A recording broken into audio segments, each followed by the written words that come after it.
Bismillahirrahmanirrahim. Assalamu alaikum. A very warm welcome to the first program of Bottom Line. नाजरीन, जैसे कि आप जानते हैं कि एम न्यूज़ लॉन्च हो चुका है। मैं आपकी खिदमत में इस नए प्रोग्राम के साथ हाज़िर हूँ।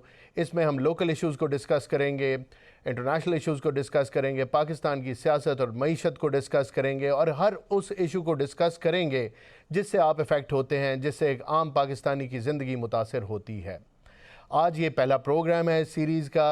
ये मंडे से फ्राइडे तक चला करेगा हफ्ते में, और मैं आपकी खिदमत में हाज़िर हूँगा अपने नए मेहमानों के साथ, डिफरेंट टॉपिक्स के साथ, और हम वो चीज़ें आपके सामने पेश करेंगे जो चीज़ें, जैसे मैंने पहले बताया, जो आपको एक आम पाकिस्तानी को इफ़ेक्ट करती हैं। आज के प्रोग्राम का बाकायदा आगाज़ करते हैं। आज के पहले प्रोग्राम में हमें जॉइन किया है असलम गौरी साहब ने, तर्जुमान हैं JUIF के। Sir, a very warm welcome to the show. इसके बाद मज़ीद मेहमान भी हमारे साथ इस प्रोग्राम का हिस्सा बनते जाएंगे as we go later in the program. सबसे पहले जो आज टॉपिक हम डिस्कस करेंगे वो टॉपिक है पाकिस्तान की सियासत। पाकिस्तान की सियासत इस टाइम एक बहुत ही ज़्यादा बड़ी कन्फ्यूजन का शिकार है। जैसे कि आप सब जानते हैं, हुकूमत ने ऑफ़र कर दी है तहरीक तहफ़्फ़ुज़ आईन पाकिस्तान के अंदर जितनी पार्टीज़ हैं, और ख़ुसूसी तौर पर PTI, उनको मुज़ाकरात की ऑफ़र कर दी है, जो उन्होंने कबूल भी कर ली है। लेकिन साथ ही साथ उन्होंने 8 फरवरी को एक एहतजाज की भी कॉल दी है। उसके साथ साथ वज़ीर आला KPK सुहेल आफरीदी जो हैं, उन्होंने भी एहतजाज की कॉल दे दी है और उन्होंने अपना काम इसके ऊपर शुरू कर दिया है। तो ये काफ़ी सिचुएशन जो है, इसके अंदर काफ़ी बड़ी कन्फ्यूजन नज़र आ रही है कि एक तरफ मुज़ाकरात की बातें भी हो रही हैं और दूसरी तरफ एहतजाज की कॉल भी दी जा रही है। इस सब को डिस्कस करेंगे और असलम गौरी साहब की तरफ चलते हैं और इनसे पूछते हैं कि ये सिचुएशन को कैसे देखते हैं सर आप?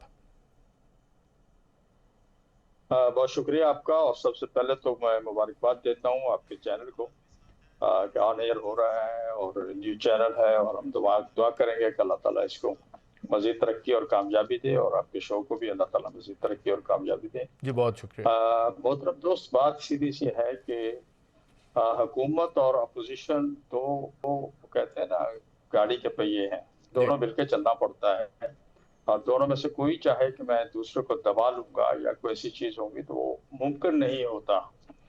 दोनों को मिलकर चलना होता है, और जहां दोनों आपस में मिलकर नहीं चलते तो फिर वो हुकूमतें नहीं चलती, वो मुश्किल में पड़ जाती हैं। और ये एक अच्छा खुशाइंद बात है जो आपने बताई है कि उन्होंने कबूल कर लिया है। काश खुदा करे कि हुकूमत भी अपने इस मौक़िफ़ पे खड़ी रहे कि जो उन्होंने दावत दी है, और फिर कल को उसमें कुछ शराइत वगैरह ना आ जाए। तो मैं समझता हूँ अच्छी बात है। अपोजिशन और हुकूमत के दरमियान में बातचीत होनी चाहिए, और अगर बातचीत होगी तो मामला हल होंगे। और हुकूमत को यह महसूस करना चाहिए कि जो अपोजिशन भी उसकी ज़रूरत है, और अपोजिशन को अपना किरदार अदा करने के लिए मैं समझता हूँ कि इससे आगे भी जाना चाहिए। क्योंकि मुल्क की तरक्की उसी सूरत में है कि जब मजबूत अपोजिशन होगी और हुकूमत को उसकी खामियों पे हम आगाह करेंगे। हुकूमत की उनकी खामियां अगर सामने नहीं लाएंगे तो वो फिर सब कुछ जो भी है उल्टा सीधा करते रहते हैं। तो इसलिए मजबूत अपोजिशन की भी ना सिर्फ ज़रूरत है, बल्कि हुकूमत को खुद इसकी ज़रूरत है। तो अगर अच्छी और खुशायद बात है अगर मुज़ाकरात की तरफ चल जाएँ। बड़ी बड़ी जंगें, बड़ी बड़ी लड़ाइयाँ, बड़े बड़े तहरीकों का अंजाम यही होता है कि आखिर टेबल पर बैठा जाता है और वहीं बैठ के सारे मामलात को फाइनल और तय किया जाता है। तो हम समझते हैं कि अल्लाह करे ये मुज़ाकरात कामयाब हों और इसमें पेशरफ्त तो आगे की तरफ बढ़े, और कौम को कोई अच्छी खबर मिले, और ये एहतजाज और चीज़ों से भी जान छूट जाए और मुल्क सही सिमत में चले। अब ये जी, जो जिस तरह से हुकूमत अपने आप को मजबूत करने के लिए उल्टे सीधे तरामीम ला रही है, अपोजिशन को एतमाद में नहीं ले रही है, एक तरफा ट्रैफिक चला रही है, जिस तरह की तरमीम 27वीं तरमीम का जो हशर किया गया है, ज़बरदस्ती जबर की बुनियाद पर लोगों को अगवा करके पूरा करके जो कुछ किया गया है, तो ये कोई अच्छी बात नहीं है, शेम है। ये बात हुकूमत के लिए भी शर्मिंदगी है, जो कोई अच्छा जी, काम नहीं किया उन्होंने। वो सिर्फ इसलिए कि वो खौफजदा है अपोजिशन से, अपने आप को मजबूत करना चाहते हैं। बल्कि मैं तो यहाँ तक कहूँगा कि उन्होंने इस तरमीम के ज़रिए अदलिया को अपने कंट्रोल में करने की कोशिश की है। ये सारी चीज़ें इंतहाई तशवीशनाक है, और इनको बैठना चाहिए, बैठ के मसले हल करना चाहिए। इसी तरह इन्होंने जल्दबाजी में कुछ ऐसी तरामीम और भी घरेलू हरासमेंट के नाम पे, ट्रांसजेंडर के नाम पे, 18 साल से कम उम्र की जो है शादी के हवाले से जो इन्होंने और भी तरामीम लाए हैं, हम जी समझते हैं कि वो कुरान और सुन्नत के खिलाफ है। पूरे मसालिक के जितने पाकिस्तान में मुशरिक हैं, लदीस हैं, देवबंदी हैं, बरेलवी हैं, शिया हैं, सबने कराची में बैठ के बता दिया हुकूमत को कि आप गलतियां कर रहे हैं। जी और अब कुरान और सुन्ना के बगैर तो हमारा आइन नामुकम्मल है। उसके फ्रंट पेज पे लिखा हुआ है कि कोई भी इसमें तरमीम ऐसी नहीं होगी जो कुरान और सुन्ना के खिलाफ होगी। जी तो पता नहीं हुकूमत को मशवरे कौन दे रहा है और हुकूमत क्यों इस तरह चल रही है। जो अपना हल्फ उठाया है उसकी भी खिलाफ वर्जी कर रहे हैं जी और आईने पाकिस्तान की भी खिलाफ वर्जी कर रहे हैं। वो कि ऐसी चीजों पे मैं समझता हूँ कि हमेशा होती रही है, दबाव से, जबर से ऐसे काम कर लेते हैं, लेकिन बाद में एक ऐसा टाइम आता है कि ये सारी चीजें खत्म हो जाती है। आपको बिल्कुल शायद ये याद होगा कि आपको शायद ये याद हो कि 18वीं तरमीम से करब 1973 का आइन जब से बना था, वहां से लेके 18वीं तरमीम तक जितनी भी तरामीम हुई थी, 18वीं तरमीम करते हुए तमाम पार्टियां बैठी थी और उसको रिविजिट किया गया था हर जी, वो चीज को। कंसेंसस के और साथ उसके बाद हुआ और 18वीं उसके तरमीम अलावा ये सामने। चीज़ चल नहीं सकती। आपका बड़ा दुरुस्त पॉइंट है। मैं आपकी तरफ वापस आऊँगा। हमें दो मोअज़्ज़ज़ मेहमानों ने और ज्वाइन किया है प्रोग्राम के अंदर, उमर दराज गोंदल साहब को और सना मिर्ज़ा साहिबा को खुशामदीद कहूँगा प्रोग्राम के अंदर। दोनों ही सीनियर एनालिस्ट हैं। Thank you for joining me on this program. ये हमारी सीरीज़ का जैसे मैं पहले बता रहा था कि पहला प्रोग्राम है, तो very warm welcome to both of you. आपकी तरफ भी आऊँगा, लेकिन इनसे पहले गौरी साहब से एक और सवाल करना चाहूँगा कि ये जिस तरफ आपने इशारा किया, ये इश्यूज़ तो ऑलरेडी पेंडिंग थे 26वीं तरमीम में भी। तो ये इस टाइम के ऊपर इनके ऊपर ज़ाहिर है अभी उलमा जमा हुए, आपने ज़िक्र किया कराची में, और तमाम जो मसलक थे उनसे उनकी रिप्रेजेंटेशन उसमें थी। यूनानिमसली कुछ चीज़ों की बात हुई, तो जिसमें 18 साल से कम उम्र की शादी का जिक्र है, जिसके अंदर ट्रांसजेंडर्स के ऊपर जो एपलेट कोर्ट में, सुप्रीम कोर्ट में, आप शायद उसकी तरफ इशारा कर रहे हैं। तो ये चीज़ें तो ऑलरेडी पहले पेंडिंग थी, तो इनके ऊपर पहले बात क्यों नहीं हुई? ये टाइमिंग अब आपको नहीं लग रहा कि जब ऑलरेडी सियासत में काफ़ी हलचल है, तो ये इश्यूज़ भी ऐड ऑन होके मज़ीद सियासी इंतशार जो है वो पाकिस्तान में फैलाएंगे?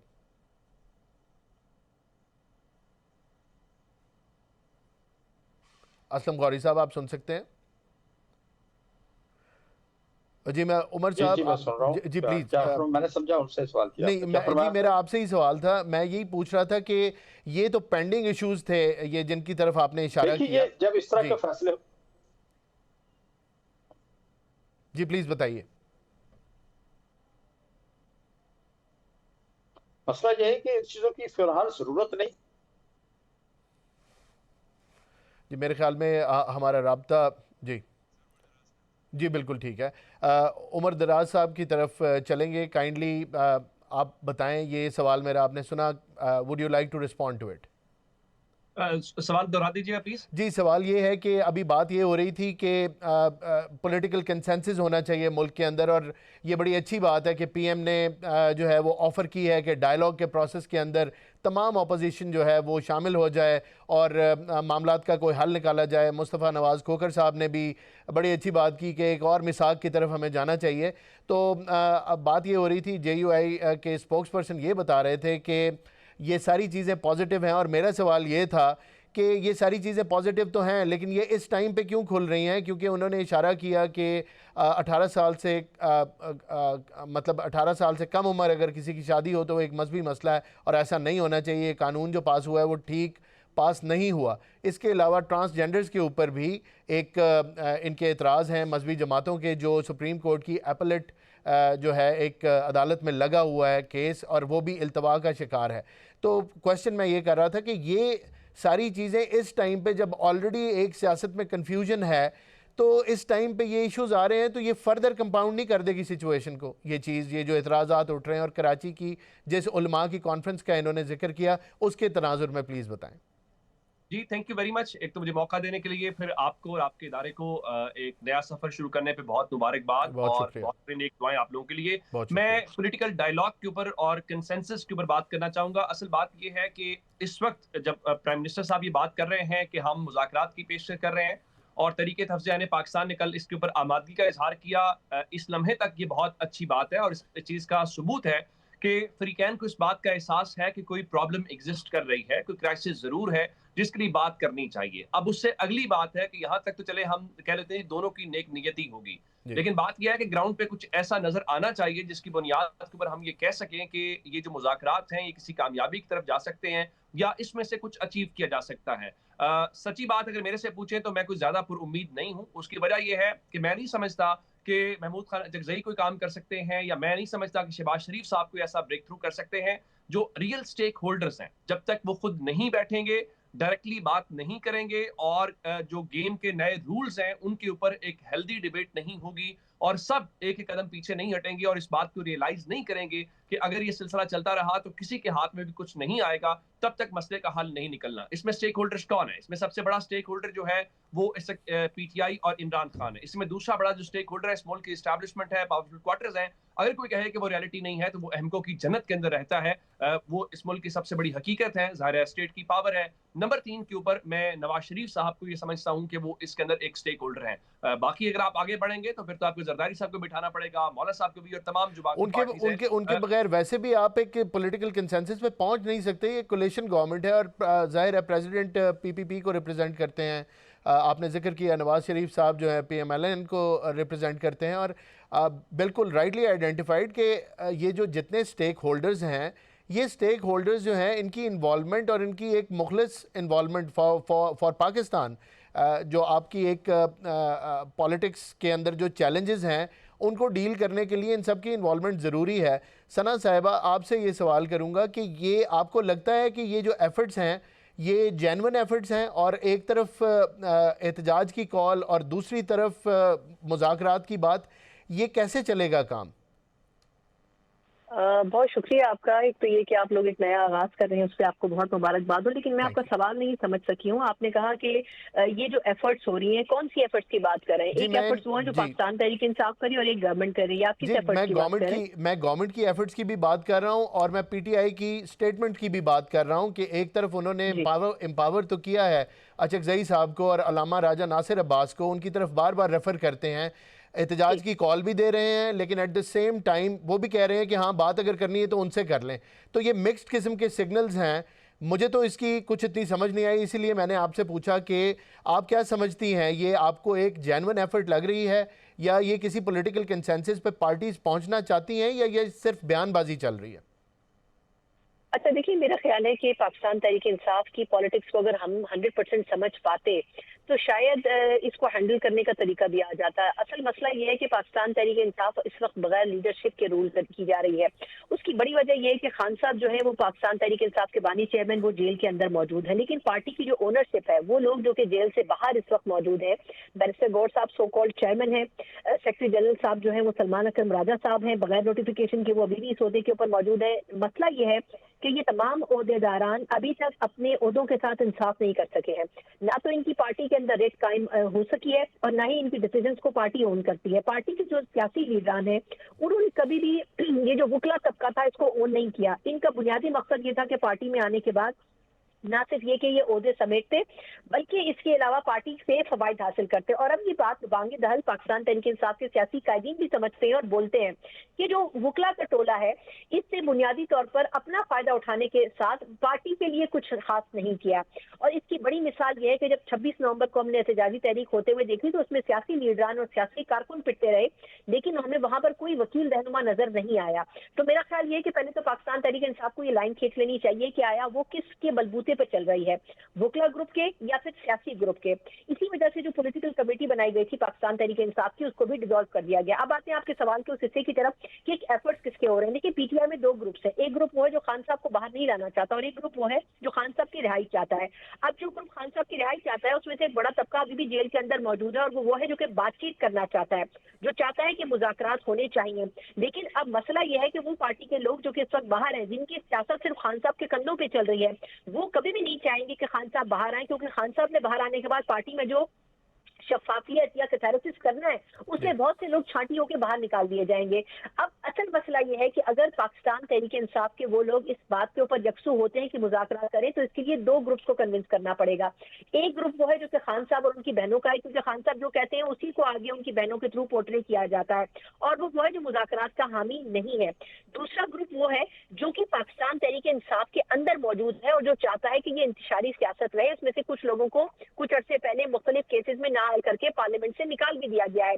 ये वो लोग थे जो कभी भी नहीं चाहते थे कि खान साहब की रिहाई मुमकिन हो सके, क्योंकि इनको जो लाइमलाइट मिली है वो इससे पहले कभी नहीं दी गई थी।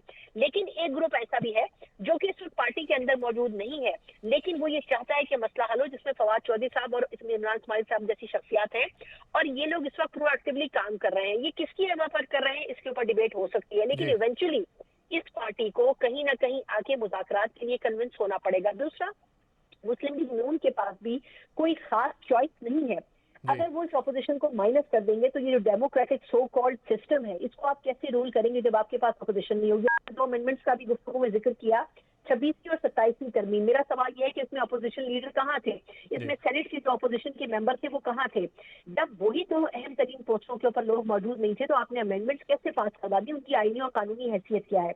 तो मेरा ख्याल ये है कि गवर्नमेंट को भी एक वर्किंग रिलेशनशिप अपोजिशन के साथ चाहिए, लेकिन इसमें अब दोनों तरफ से कुछ ना कुछ कॉम्प्रोमाइज करना पड़ेगा। अगर ये कॉम्प्रोमाइज नहीं होगा तो इस वक्त जो सो कॉल्ड पूरी दुनिया में पाकिस्तान का एक अप्रिसिएशन का माहौल है, मुख्तलिफ मैगजीन्स में, अखबारात में पाकिस्तान की तारीफें हो रही हैं सिफाती महाज पर, अगर सियासी महाज के ऊपर हम कमजोर होंगे तो फिर हम जो टारगेट अचीव करना चाहते हैं 2026 में वो नहीं हो सकेगा। बिल्कुल ठीक। छोटा सा एक कमेंट ये भी कर दीजिए कि जो फवाद चौधरी साहब की और उनके ग्रुप की एफर्ट्स हैं, वो कोट लखपत जेल में जो टॉप लीडरशिप है अदर दैन खान साहब, उनको बाहर निकालने के लिए ज़ाहिर है वो सरगर्म भी हैं और उनको लगता है कि वो कुछ मफामत की बात करेंगे।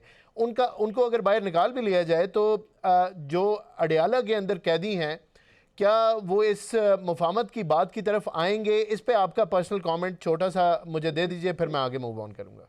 जी देखिए, मैं ये समझती हूँ कि ये एक तरीके से एक जुआ है।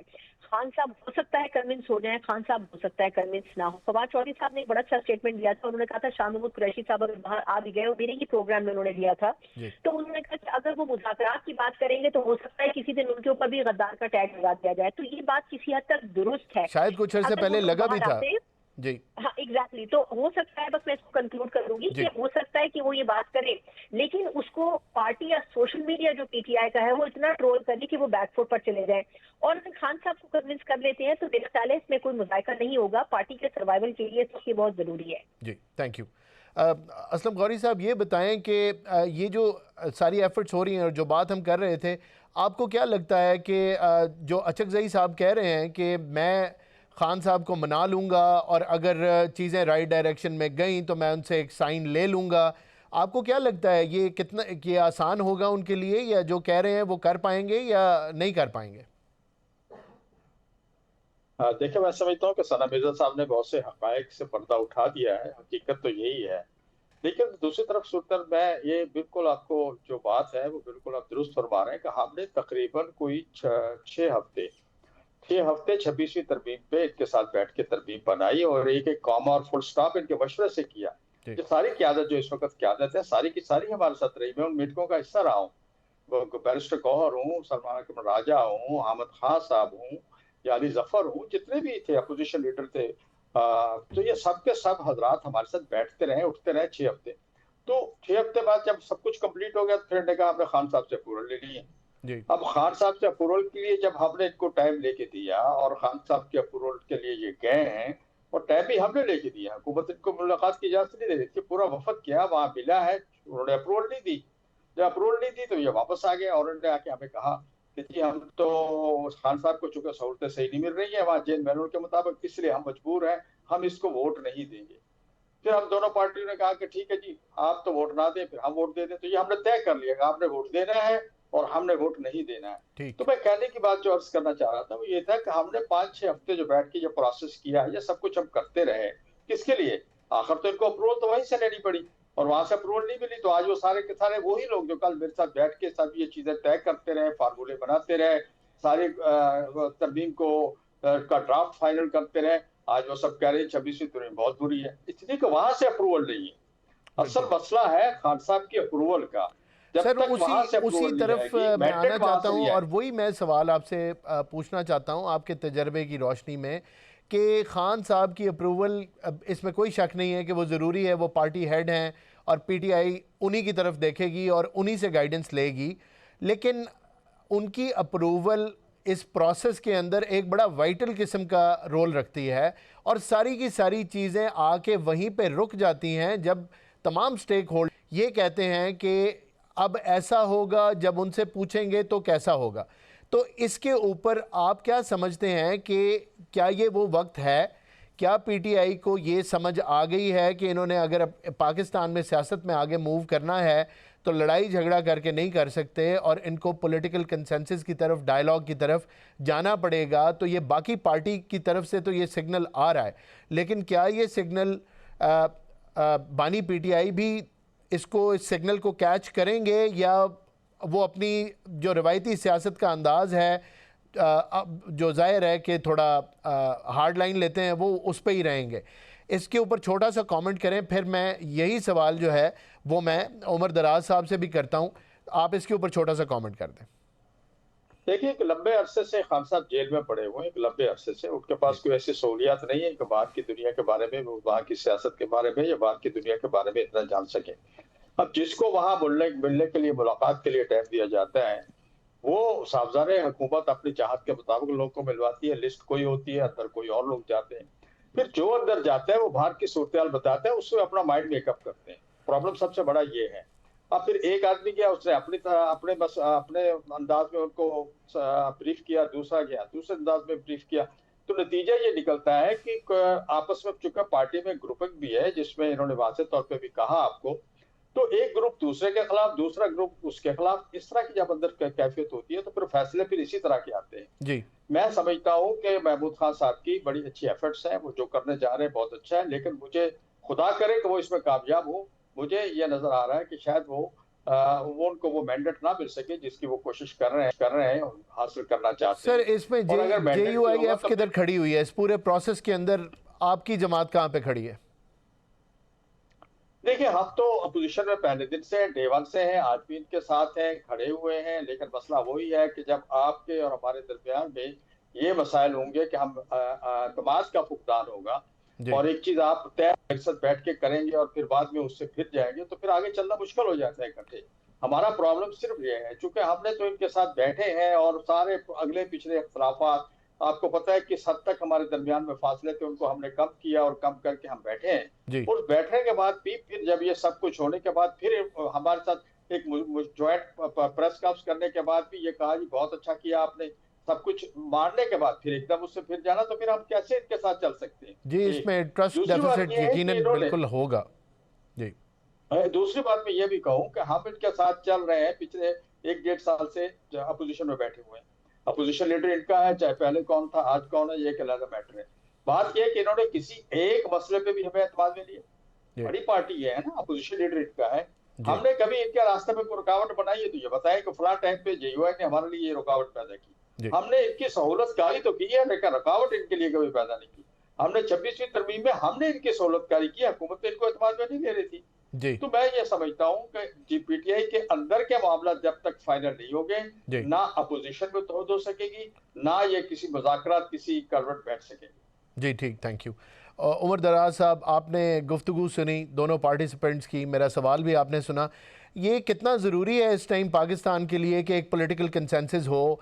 हम पे बाहर से हमला भी हो रहा है, हम इंसर्जेंसी भी चल रही है, 2 फ्रंट भी खुले हुए हैं, बलूचिस्तान भी है, KPK भी है, इंडिया ने ऑपरेशन सिंदूर जो है उससे कंटिन्यू किया हुआ है। उसके अलावा भी के पाकिस्तान में बड़ी अच्छी खबरें आ रही हैं और हमारे जो मौक़िफ़ है उसकी तायीद इंटरनेशनल लेवल के ऊपर बड़े अच्छे अंदाज में हो रही है। बट स्टिल हमारा ओनली वीक पॉइंट जो है वो हमारी जो इंटरनल पॉलिटिकल जो खलफशार है, मैं तो समझता हूँ कि वो है। आप कैसे इस चीज़ को देखते हैं? इसके हल होने के कितने चांसेस हैं और हम कहाँ खड़े हुए हैं इस टाइम पे? Very right. सबसे बड़ा मसला ज़ाहिर सियासी अदम इस्तेकाम है, और जब गवर्नमेंट ये ऑफर कर रही है मुज़ाकरात की या अपोजिशन आमादगी का इजहार कर रही है, तो इस बात का सबूत है कि गवर्नमेंट हो गई या अपोजिशन हो गई, उन्हें भी इस बात का एहसास है। आप जितनी मर्जी कामयाबियां हासिल कर लें, जब आपके घर में इस्तेहकाम नहीं होगा, आपके पास फॉरेन डायरेक्ट इन्वेस्टमेंट नहीं आएगी, आपका अपना सरमायाकार पैसा नहीं निकालेगा, जब सरमाया नहीं लगेगा, नई जॉब्स क्रिएट नहीं होंगी और लोग जो है ज़ाहिर है उससे सेटिस्फाइड नहीं होंगे। लोग खबर की बुनियाद के ऊपर या टीवी टॉक शो की बुनियाद के ऊपर ये नहीं समझते सब अच्छा है। लोग अपने किचन की बुनियाद के ऊपर, अपने घर के मामलात की बुनियाद के ऊपर परख लेते हैं कि क्या मईशत चल रही है, क्या उनके बिजली के बिल उनसे अदा हो रहे हैं, क्या बच्चों के स्कूल की फीसेस जो है वो अदा कर पा रहे हैं।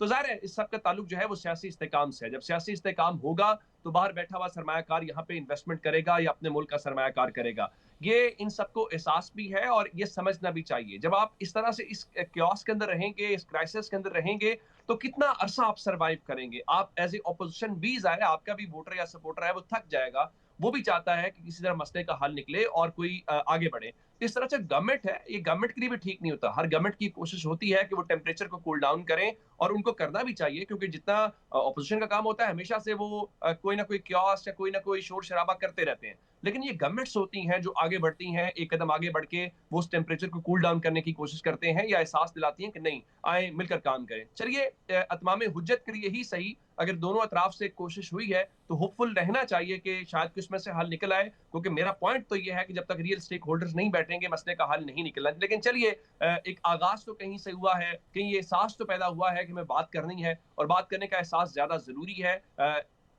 पार्टीज को एक दूसरे को माने ना, पीपल्स पार्टी मिलकर तहरीक इंसाफ को खत्म कर सकेंगे, ना तहरीक इंसाफ किसी और को खत्म कर सकेगी। जो रियलिटीज हैं उनको सिर्फ पाकिस्तान के जो लोग, जो सबसे बड़ा स्टेक होल्डर अवाम होती हैं, वो चाहें तो किसी को खत्म कर सकते हैं। अदरवाइज डंडे के जोर के ऊपर या ताकत के जोर के ऊपर या हुकूमत के जोर के ऊपर किसी सियासी जमात का किसी का कोई ख्याल है तो मैं उससे इत्तेफाक नहीं करता। आपने दुरुस्त फरमाया, आपका कमेंट आ गया। नाजरीन, यहाँ हमने लेनी है एक छोटी सी ब्रेक। ब्रेक पहले हम अपने मोअज़्ज़ज़ मेहमान असलम गौरी साहब को थैंक यू कहते हैं। उनकी कुछ कमिटमेंट है, वो जाएंगे। Will join you after a short break.